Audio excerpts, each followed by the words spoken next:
Melarang anak kecil untuk terbiasa ikut dengan orang asing atau orang yang baru dikenalnya itu adalah hal wajib yang dilakukan oleh orang tua. Karena orang asing adalah orang yang sangat berbahaya bagi sang anak. Hai semuanya, kali ini aku akan menceritakan kepada kalian tentang sebuah kasus yang terjadi pada tahun 2004. Kasus ini melibatkan seorang pria yang bernama Kaoru Kobayashi. Kalau kalian asing dengan nama tersebut, nih, aku akan membuat kalian tidak asing lagi dengannya. Yuk kita masuk ke pembahasannya, siapa sih Kaoru Kobayashi ini?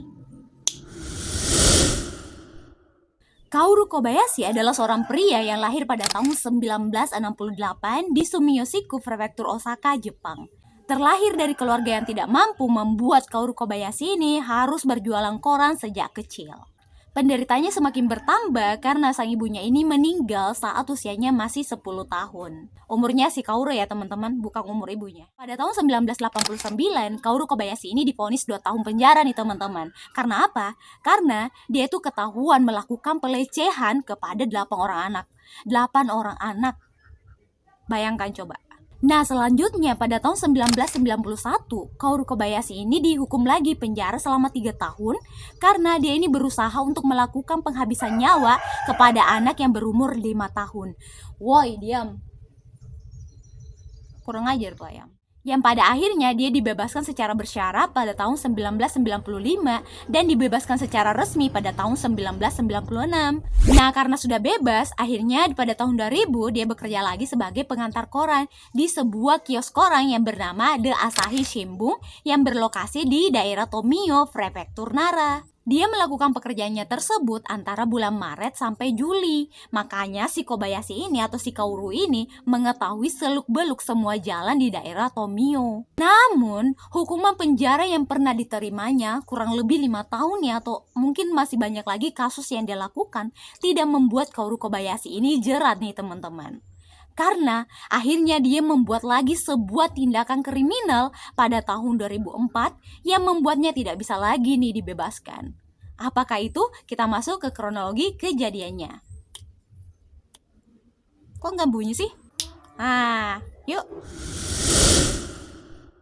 Pada tanggal 17 November tahun 2004, sekitar jam 1 siang, ada seorang anak yang pulang dari sekolahnya di Tomio Utara.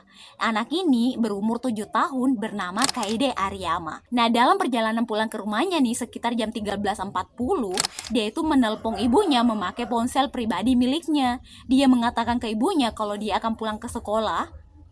Salah.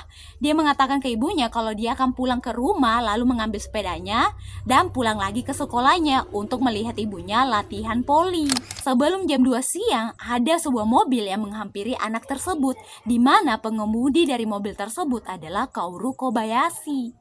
Dia mengatakan ke anak ini kalau dia akan mengantarkan anak ini sampai ke rumahnya dengan selamat. Ya namanya juga anak-anak ya, mau naik mobil, tidak mau panas-panas atau merasa suka nih dengan mobil, akhirnya ikut aja, nggak peduli siapa nih orang. Dia pun dengan santainya ikut masuk ke dalam mobil tersebut. Pada jam 14.30, ibu si anak ini tuh khawatir kok anaknya dari tadi pulang dari sekolah tapi belum juga sampai di rumahnya. Akhirnya sang ibu ini menelpon anaknya, namun sudah tidak tersambung. Nah karena khawatir anaknya ini diculik, akhirnya sang ibu ini melaporlah ke kantor polisi. Nah kita kembali ke Kaoru Kobayashi. Alih-alih mengantarkan Kaede pulang ke rumahnya, dia justru membawa anak tersebut ke apartemennya di Sango, Prefektur Nara. Bayangkan nih teman-teman, sama-sama Prefektur Nara. Di sanalah Kaoru melakukan aksinya, yaitu melakukan tindak asusila kepada anak yang berumur 7 tahun ini.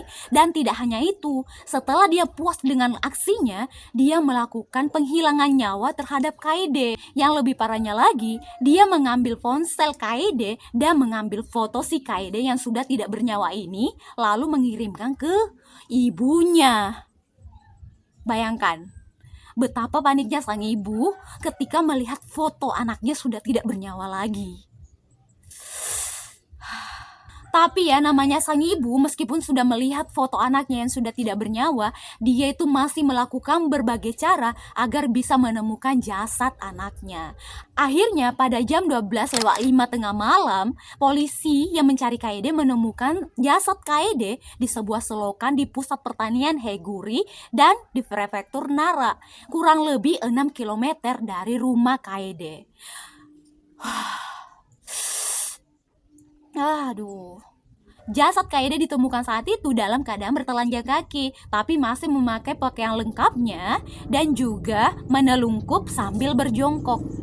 Akhirnya dibawalah jasad Kaede ini untuk dilakukan otopsi. Dari hasil otopsi ditemukan kalau penyebab kematian Kaede ini adalah karena ditenggelamkan. Karena ditemukan air bersih di dalam paru-parunya. Jadi pasti Kaede ini ditenggelamkan di wastafel atau bak mandi. Akhirnya mulai saat itu Kaoru Kobayashi ditetapkan sebagai pelaku penghilangan nyawa Kaede Ariyama. Loh, kenapa bisa? Karena sebelum Kaoru Kobayashi ini melakukan penghilangan nyawa kepada Kaede Ariyama, dia itu masih sempat mengirimkan pesan kepada ibu Kaede yang mengatakan kalau aku memiliki anakmu.